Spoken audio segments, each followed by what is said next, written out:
الحلقة الأهم في الموسم، أجمد حلقة هتشوفها في الموسم ليا. هتقولي ليه؟ هقولك عشان ده نهائي دوري أبطال أفريقيا بين الأهلي والوداد المغربي. تمام، اتفقنا. هنتكلم عن كل حاجة. هتسألني الأهلي هيهاجم ولا هيدافع؟ هقولك. الوداد هيهاجم ولا هيدافع؟ هعرفك.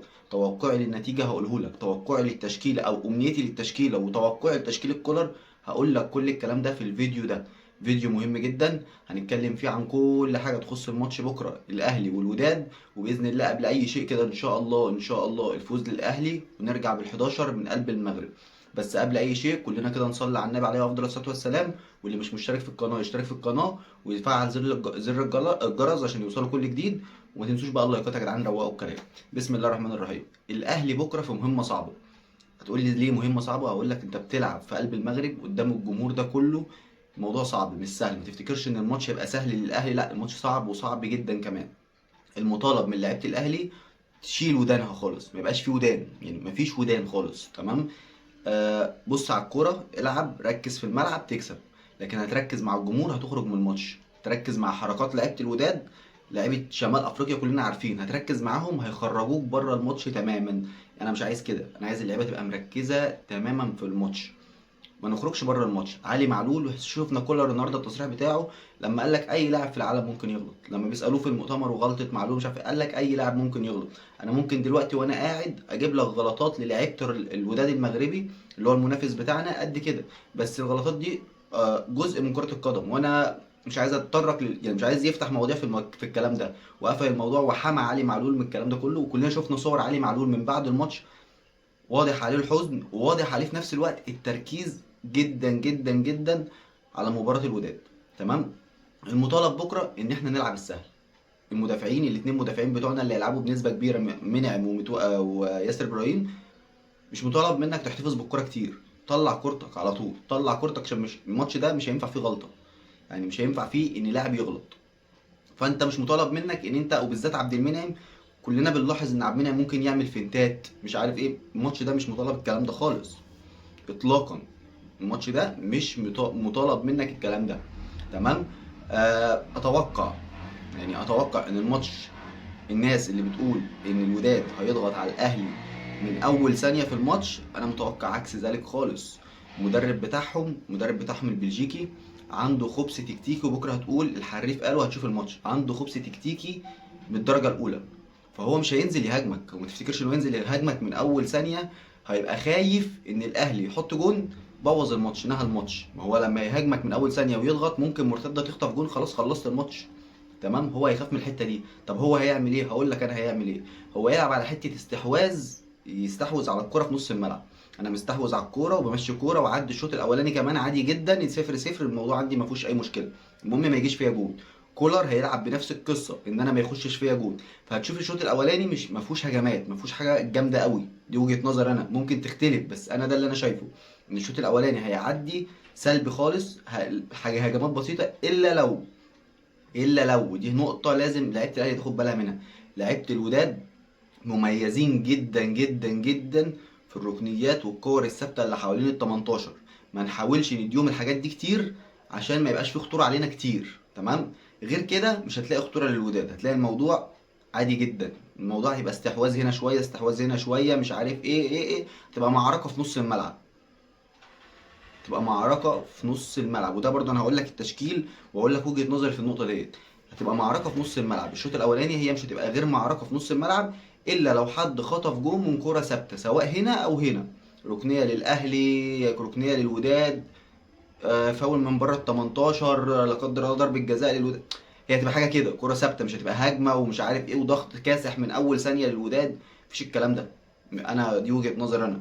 مش هيبقى فيه الكلام ده. هينزل متحفظ خوفا من ان الاهلي يخطف جون يبوظ عليه السيناريو والترتيب. وده لو حصل ويا ريت يحصل ان الاهلي يخطف جون في اول ثانيه، عايز اقول لك ان لعيبه الوداد هتخرج بره تركيزها، والمدرب هيخرج بره تركيزه، وهيبقى فيه مساحات بالهبل ونقدر نحط التاني كمان.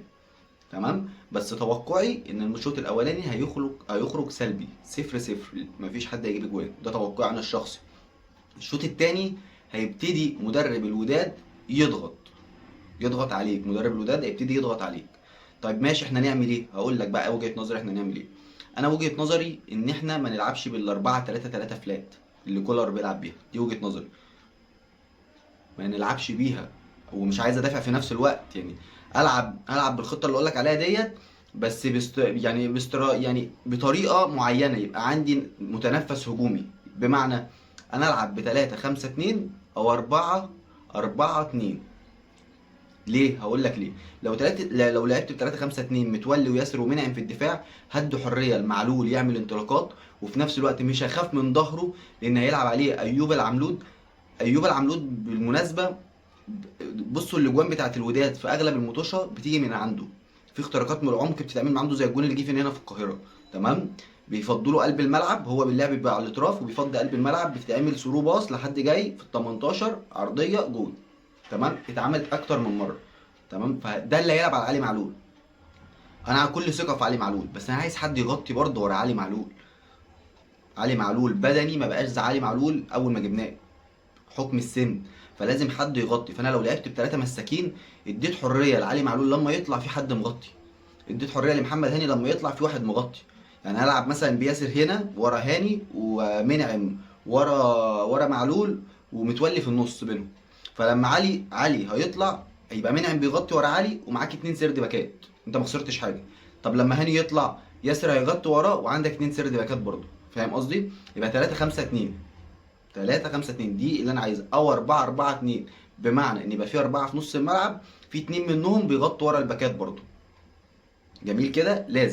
لازم دي وجهة نظري، دي تريحك كتير. في نفس الوقت هيبقى عندك امكانية تمسك كرة في نص الملعب على الوداد. وده برضو هي معركة نص الملعب، اللي هيحسم الماتش ده معركة نص الملعب، مين اللي هيمسك كرة على التاني. تمام. بس فاتوقع التشكيلة اللي هي بالنسبة لنا التشكيلة المناسبة لي انا، او شايفها من وجهة نظري افضل، لو 3-5-2 يلعب بالشناوي، متولي، ياسر على اليمين، او ناخدها من على اليمين، هاني ياسر متولي عبد المنعم معلول. دول الخمسه اللي في خط الدفاع. الثلاثه اللي قدامهم ديانج مروان حمدي فتحي. الاثنين اللي قدام الشحات وبيرستاو.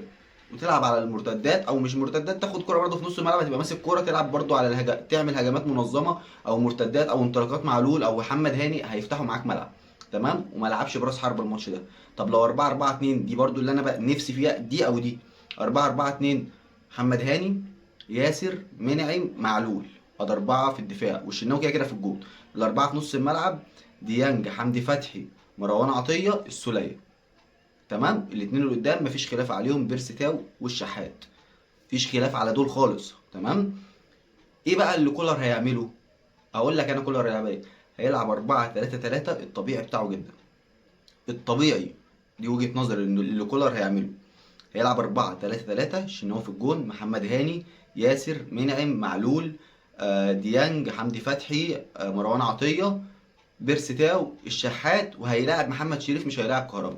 ولو عمل كده حته محمد شريف بدل كهربا، انا اتفق جدا، يعني اتفق جدا جدا معاه. ليه؟ كهربا بيتقل على الكوره كتير، محمد شريف يقدر يخلص من لمسه واحده.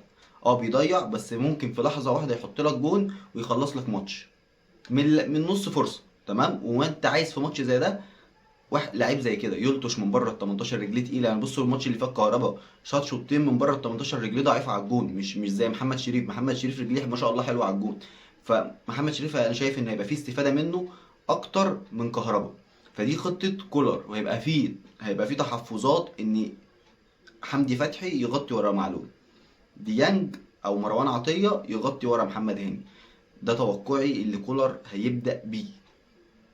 هل التشكيل ده مناسب؟ مناسب، بس باستراتيجيه معينه. التشكيل اللي انا قلته مناسب بس باستراتيجيه معينه، مع اني شايف اللي انا قلته افضل. بس هو اكيد فاهم اكتر مني ومنك، وهو راجل مدرب، فهو هيشوف الاصلح ليه، وهو شايف لعيبته، شايف مين اجهز وهيلعب بيه. تمام. احنا كل ما علينا ان شاء الله، ان شاء الله هنشجع وهنستنى الاهلي يكسب البطوله باذن الله. توقعات سيناريوهات المباراه، توقعي زي ما قلت لك في اول الفيديو، ان ممكن فرقه من الاتنين تخطف جون. اتمناها الاهلي، يعني فرقه من الاتنين تخطف جون. تمام. بس الماتش ده يعني انا شايفه من وجهه نظري 1-1، 1-1 والاهلي يفوز بالبطوله، او 2-1 للاهلي. هتقول لي 2-1 للاهلي في المغرب، اقول لك اه. ازاي؟ هقول لك ازاي. انت لو خطفت جون في الوداد في اي وقت في دقايق الماتش، يعني لو انت سبقت الوداد بالتسجيل، جبت جون قبل ما الوداد يجيب، الوداد هيفتح خطوطه على البحري عشان يهاجمك، لان هو مطالب بجونين. انت لما تجيب جون هو مطالب بجونين عشان يخش معاك ضربات جزاء. جميل كده. فانت عندك فرصه في المرتدات، سرعات بيرسي تاو والشحات تجيب التاني، وهتجيبه. بس لو انت سبقت بالتهديف، واحده واحده معايا، يعني لو الاهلي احرز هدف الاول هيكسب 2-1 او يتعادل 1-1 ويكسب الماتش. طب لو الوداد سبق بالتهديف، الوداد لو جاب جون هيرجع ينام عليه. في الوقت ده الاهلي ان شاء الله هيضغط ويتعادل ويفوز بالبطوله. دول السيناريوهين اللي عندي، يعني دول السيناريوهين اللي انا متوقعهم، واحد فيهم اللي هيحصل ان شاء الله، والسيناريوهين الاهلي يفوز بالبطوله باذن الله. كل اللي علينا ان احنا ندعي، كله يروح يصلي الفجر النهارده ويدعي ان شاء الله البطوله اهلاويه. ان شاء الله باذن الله لاعبتنا رجاله وترجع من المغرب بالبطوله ال11. ال11 يا اهلي.